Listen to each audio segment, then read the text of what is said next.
A aula está oficialmente aberta hoje, dia 3 de junho de 2025. Você está no canal Cuesta Verde, jornalismo de verdade.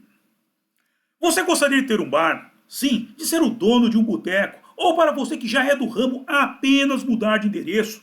Talvez adquirir mais um estabelecimento gastronômico para o seu império?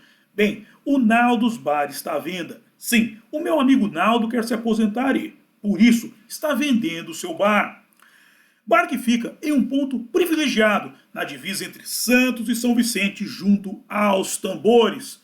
Com um detalhe: por se tratar de um estabelecimento tradicional, você estará adquirindo mais do que um bar, estará adquirindo uma história. Logo, entre em contato com o Cuesta que eu faço o meio de campo entre você e o Naldo, ou vá diretamente lá, sendo que o contato do Cuesta e o endereço do Naldo's Bar estão na descrição. Gente, vamos aproveitar. Dito isto, livro de oração em mãos. Quem não tiver mãos em posição de prece, muito respeito, que respeito é bom e a divindade gosta. Página 70, oração ao Senhor.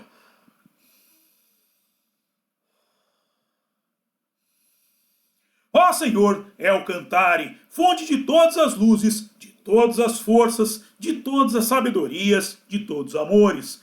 Dai-nos a luz, dai-nos a força, dai-nos a sabedoria, dai-nos o amor. Ó Senhor nosso Pai, protegei a terra, planeta do amor. Protegei-nos de todos os males. Dai-nos o futuro. Ó Senhor, muito obrigado por nos dar a luz. Agradecemos de coração.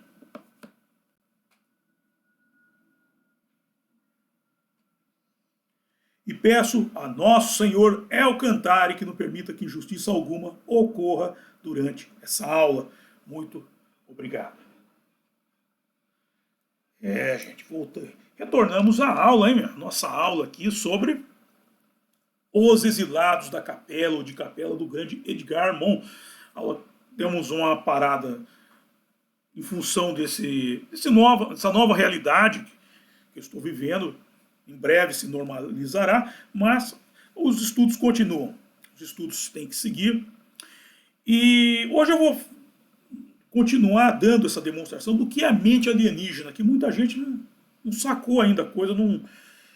E eu mostro sempre, o alienígena, ele pensa de forma atemporal. O humano pensa de forma temporal. O alienígena não tem problema com o tempo.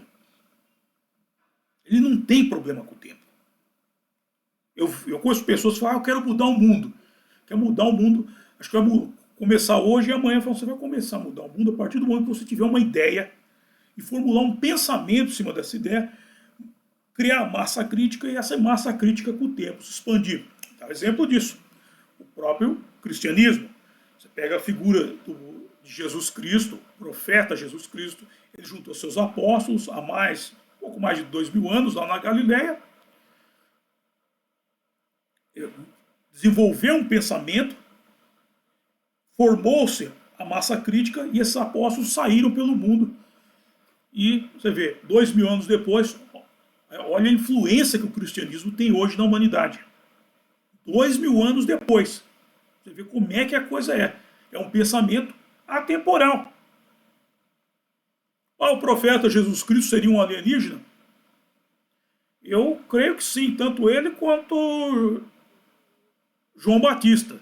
Até tem aquele filme O Rei dos Reis, tem um encontro dos dois, você fala para Selma, dois alienígenas se encontrando. Então aí atuando. Mas nós vamos entender isso, e hoje inclusive eu vou demonstrar isso, mostrando como que funciona o desenvolvimento desse pensamento alienígena. E eu até vou falar de uma pessoa para mim que vai me doer muito, até que, como eu falo, existem anjos ocasionais, existem também os demônios ocasionais. Vocês vão entender isso. Então vamos dar início ao texto de hoje.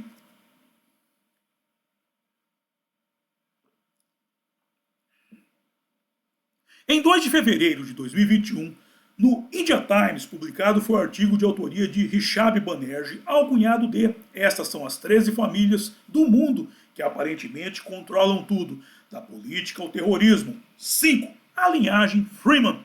Todavia, para se entender a linhagem Freeman, tens que conhecer a razão da fundação família Freeman, que criada foi em 1993 para homenagear Mansfield Freeman.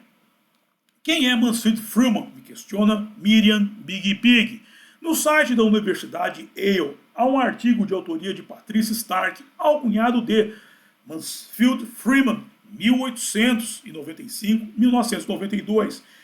Lendo-se nele que Mansfield Freeman nasceu em Waltham, Massachusetts, em 16 de setembro de 1895, filho de John Freeman, um ministro metodista que serviu em Xangai, sendo que seu avô foi John Freeman, um wesleyano, uma vertente do protestantismo fundada pelos irmãos John e Charles Wesley. Essa daí é uma das variações só. Já fazer um spoiler para o outro livro que nós estudamos, que é O Grande Conflito, da Ellen G. White. Lá ela fala que quando ocorreu a reforma da Europa, motivada por Martim Lutero, ele não foi o pioneiro. Hus, muitos anos antes, tiveram outros que quiseram fazer a reforma, ou seja, tirar a igreja do comando do Vaticano. E quando ocorreu isso, começaram a surgir várias denominações. A igreja metodista, a igreja batista, a igreja wesleyana. Recentemente, a Igreja Midiática do Jimmy Swaggart, Assembleia de Deus, aqui no Brasil, Igreja Universal do Reino de Deus, e muitas outras, aquela Igreja do Davi Cardoso, e muitas outras. Mas isso nós vamos tratar no estudo de O Grande Conflito. Agora, voltando. Ademais, em 1924, Freeman iniciou o que seria uma carreira distinta no mundo dos seguros, tornando-se o gerente em Pequim da Asia Life Insurance Co., mais tarde se tornando o Seguro de Vida Co. Freeman retornou para os Estados Unidos, atuando como vice-presidente da CV Star Co. Inc. em Nova York, de 1947 até sua aposentadoria em 1960. Depois, Freeman se tornou uma referência como estudioso da filosofia chinesa e como filantropo. Em 1972, 3 décadas depois de deixar a China, ele publicou a introdução e a tradução de Preservação e Aprendizado de Yan Yuan, um filósofo chinês do século XVII.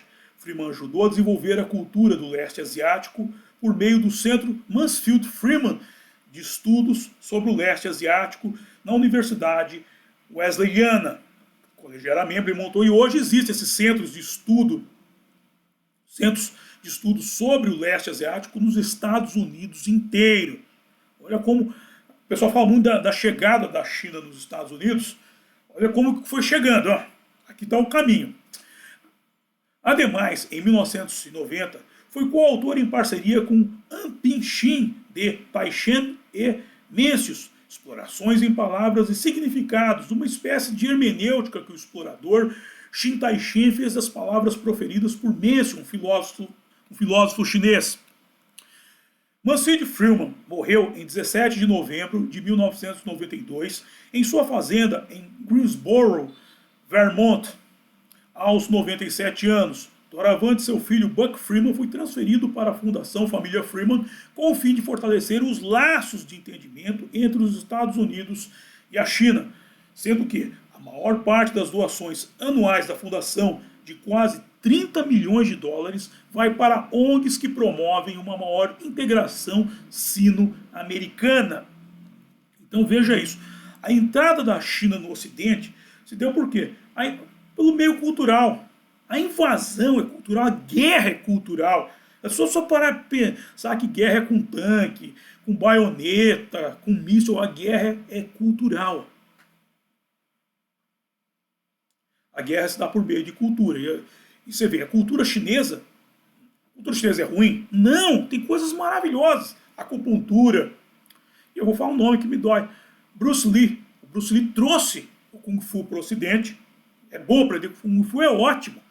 E ainda ele criou a vertente, uma arte marcial ocidental, seria a primeira arte marcial ocidental o pessoal falando de capoeira, mas eu vou colocar a primeira arte marcial mesmo, ocidental, porque ela inclui elementos de outras artes ocidentais, como o boxe, que é o Jeet Kune Do. Eu falo, pô, eu prefiro muito tempo mais ter aprendido Jeet Kune Do do que o Taekwondo, que não tinha na época academia, como não tem hoje. Mas eu conheço muito do Jeet Kune Do, uma arte marcial baseada em improvisação intuitiva. Tudo é improvisação intuitiva. Esse é o correto método de combate. Aí, Bruce Lee seria um demônio? Sim, um demônio ocasional.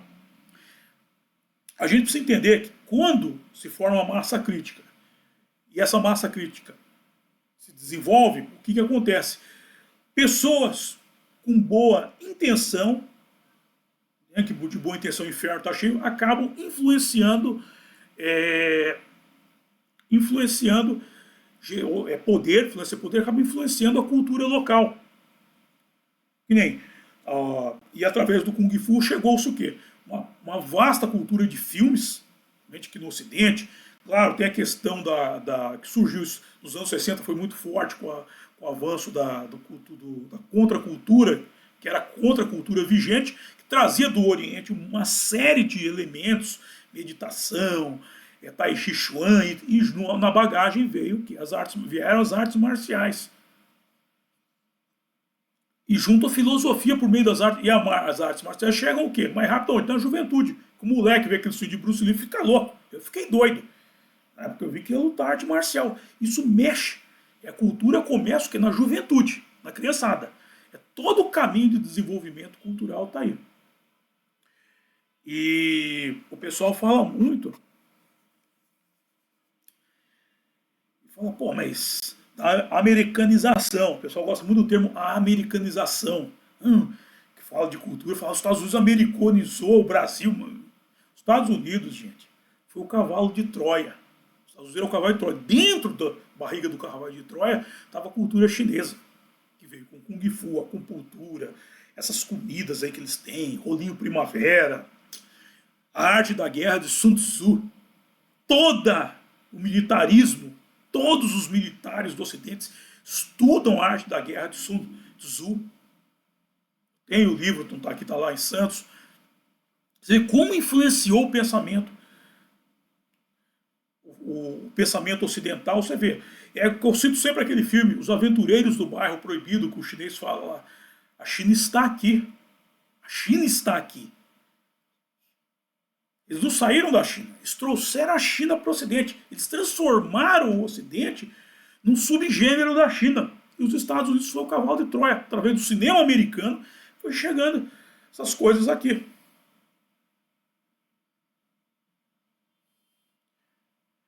E aí o pessoal, pô, Matheus, como é que eu faço? Eu abro mão da cultura chinesa, eu paro de lutar Kung Fu, paro de fazer acupuntura. O que eu faço? Paro de estudar mandarim? Não.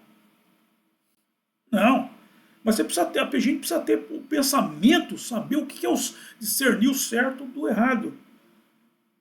E você vai estar agindo errado no momento que você estiver se virando contra o seu próprio povo em favor, não do povo chinês, do Partido Comunista Chinês. E isso foi introduzido dentro do subconsciente das pessoas através do cinema americano. Lembra-se? Estados Unidos é o cavalo de Troia. O que eles chamam de americanização é a sinalização do Ocidente. Eu vou citar 2 filmes aqui para vocês que mostram isso. Dança com Lobos e O Último Samurai. Do Último Samurai com o Tom Cruise e Dança com Lobos do Mel Gibson. Nos 2 você pode ver. Mas um é de índio e um é de japonês. Não interessa. É o conceito que é introduzido na mente das pessoas. Qual que é o conceito? São pessoas que saem da sua cultura, entram em outra cultura, sofrem uma síndrome de Estocolmo e se viram contra a sua própria cultura em favor da cultura que os abrigou durante aquele tempo. Acontece isso com o personagem do Mel Gibson em Dança com Lobos e com o personagem do Tom Cruise em O Último Samurai. Um vai para a cultura indígena e o outro vai para a cultura japonesa. E os dois, no fim, se viram contra os Estados Unidos. E isso mexe na mente das pessoas. E nós temos coisas. Isso vai saindo do campo cultural para o campo prático. Exemplo, anos atrás, a Bolívia, por meio daquele vagabundo do Evo Morales, tomou uma refinaria da Petrobras. O governo brasileiro, um governo vagabundo de esquerda, tá certo, é país probe, são probe. Não tomou providência nenhuma, sendo que a refinaria da Petrobras da Bolívia passou por contratos assinados, ninguém foi prejudicado, todo mundo saiu ganhando, foi acordado aquilo foi acordado, ninguém saiu perdendo, todo mundo saiu ganhando, e os caras foram lá, meteram o pé na bunda do Brasil e tomaram o que é nosso, e gente defendendo isso.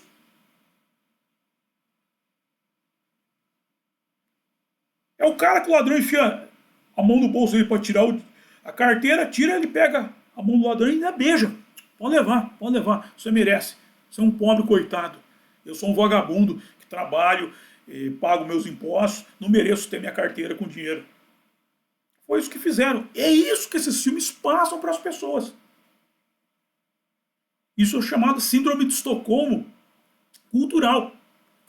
Chama-se engenharia social isso. Isso é colocado dentro da mente das pessoas e nós vamos ver futuramente, ainda está cedo ainda, mas gente defendendo a China, pensando que está defendendo a China, defendendo o Partido Comunista Chinês.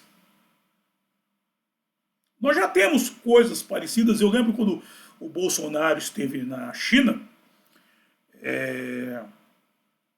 foi um jornalista do SBT, um vagabundo lá, eu estava assistindo, ainda assistia esses canais, ainda. Hoje não vejo, não parei. E o Bolsonaro falou, não, a China é capitalista. A economia chinesa é capitalista. A gente precisa entender que quando fala capitalismo, é economia, não é o sistema de governo. O sistema de governo pode ser democrático, monárquico, e por aí vai. A questão é a China viu que o comunismo é ineficiente economicamente e pegou os elementos do capitalismo e desenvolveu o que se chama de capitalismo chinês. Hoje, por exemplo, é mais vantajoso você abrir uma empresa na China do que nos Estados Unidos. Por quê? Porque as proteções por exemplo, de conteúdo intelectual nos Estados Unidos são muito mais firmes do que na China. Na China não. Você pode, você quer, por exemplo, fazer uma cerveja, você pode pegar uma Weiss Stephanie, fazer, roubar a engenharia dela, dar um jeito de diluir a cerveja, descobrir qual que é a engenharia dela, fazer uma espionagem industrial e produzir Weiss Stephanie lá, Weiss Stephanie chinesa. A mesma fórmula, você pega a fórmula e replica e não vai. E a Weiss Stephanie original não tem como se proteger de um conteúdo, de uma fórmula que eles produziram. Passaram anos produzindo e os caras, uma semana, podem produzir a cerveja deles, porque não tem proteção. O capitalismo chinês é muito mais aberto. O cara só precisa estar filiado ao Partido Comunista Chinês, abrir mão das suas liberdades, só isso.